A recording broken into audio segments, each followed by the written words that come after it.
Hi friends, today we are going to talk about one of the things that's important with graphing in slope-intercept form, solving for y. It's often the first step when you're asked to graph a line is to get y by itself, both because it makes it easier to graph on paper and because it has to be that way to go into your calculator. All right, so I want to remind you of something we haven't seen for a while, and that is order of operations, or PEMDAS. So let me throw that up on the screen.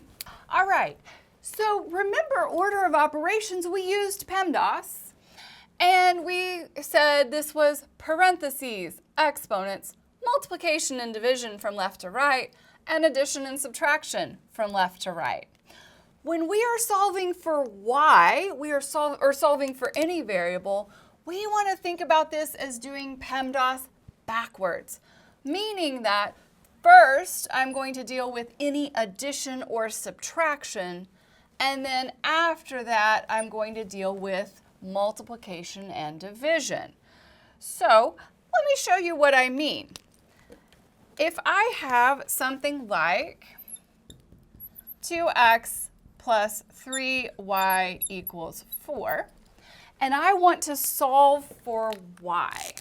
And I'm going to highlight y. Oop, I didn't highlight very well. How about if I circle it?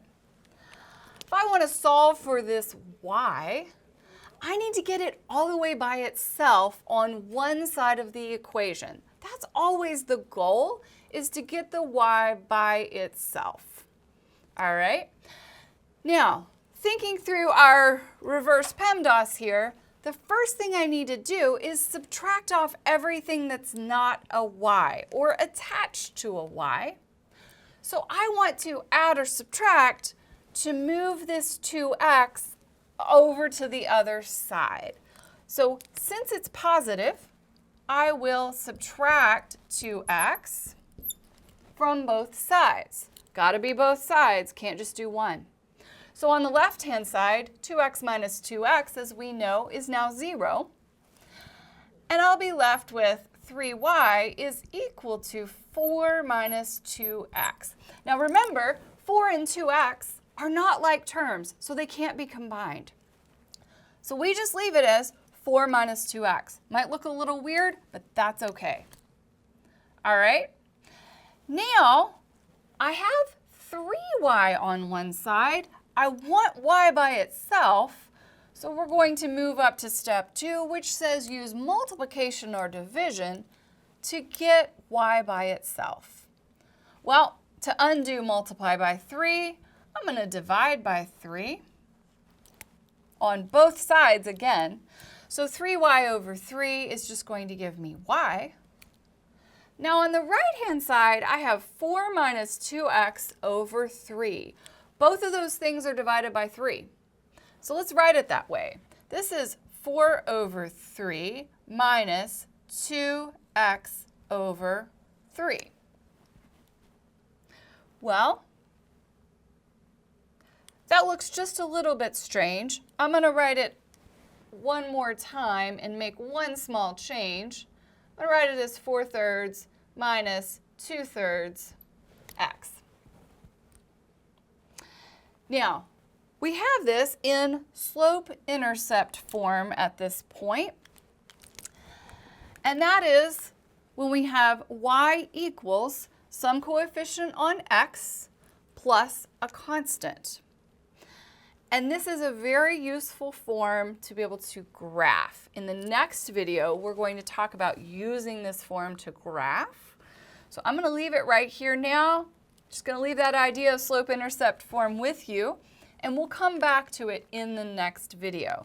But ultimately, we have y equals everything that we have solved for y. Let's look at a couple more examples. All right, so my first example, x minus 3y equals 9. So we want to solve for y. We want to get y all the way by itself.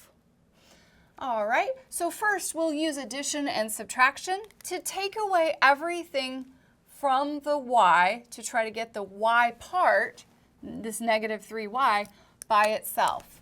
So I will subtract x from both sides. That leaves me with negative 3y, is 9 minus x. Remember, the 9 and the x are not like terms, so they can't be combined together. All right? Y is not by itself because it's multiplied by -3. Let's divide both sides by -3 to get y by itself. So those -3's on the left-hand side will cancel out. All right, I have y equals 9 minus x all divided by -3. So again, I'm going to split that up and rewrite it as y equals 9 over -3 minus x over -3. Well, that looks a little weird. Let's simplify a bit. 9 over -3 would just be -3 minus x over -3. Well, this would be plus 1/3 x. So my final answer, I'd have y equals -3 plus 1/3 x. Let's try this next one. Actually, go ahead and pause your video. Try this next one of 2x minus 3y equals 24 on your own. Solve for y, and then when you're done, hit play on the video again. All right, welcome back. For this one, we need to subtract off the 2x first. So I have 2x minus 2x is 0 x's. I'm left with -3y is equal to 24 minus 2x.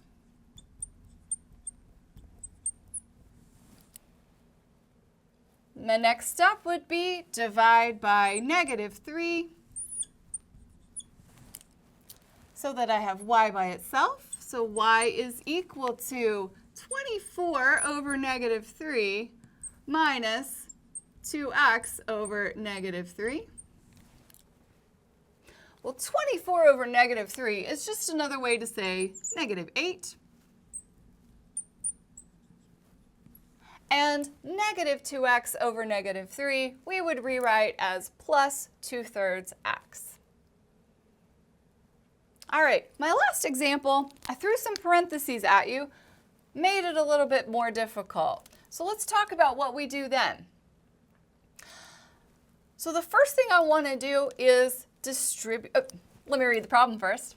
I have 2 times parentheses, x minus 3, plus 4 times parentheses, y minus 2, is equal to 1. So first, we want to distribute into those parentheses. So 2 times x minus 3, I would rewrite as 2x minus 6. Same with the 4 and the y minus 2. So I would have plus 4y minus 8, and that's equal to 1. Next, we would want to combine whatever we're able to on the left-hand side. So I can combine this minus 6 and the minus 8. So I would have 2x plus 4y minus 14 is equal to 1.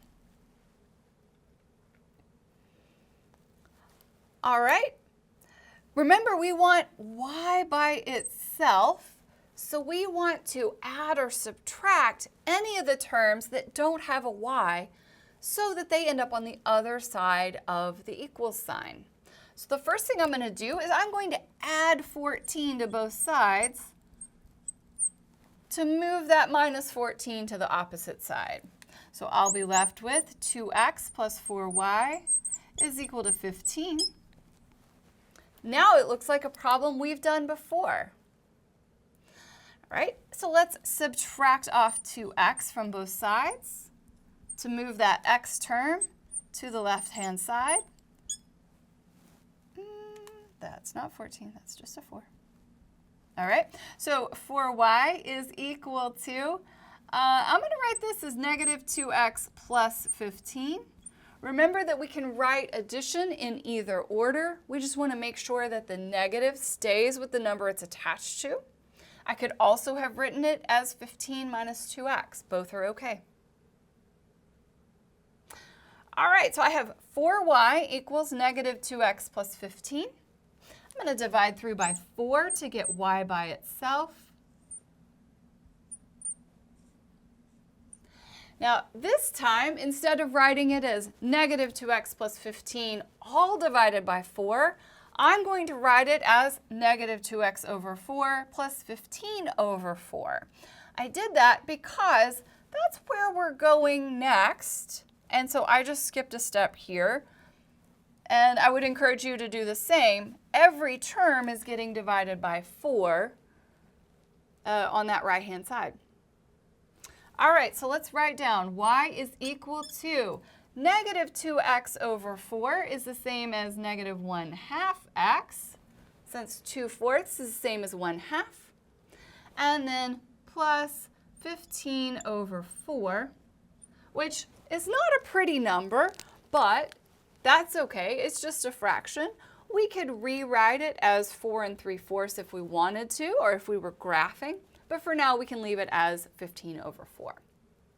Being able to solve for y is an important skill in graphing using slope-intercept form, which you will see on the next video.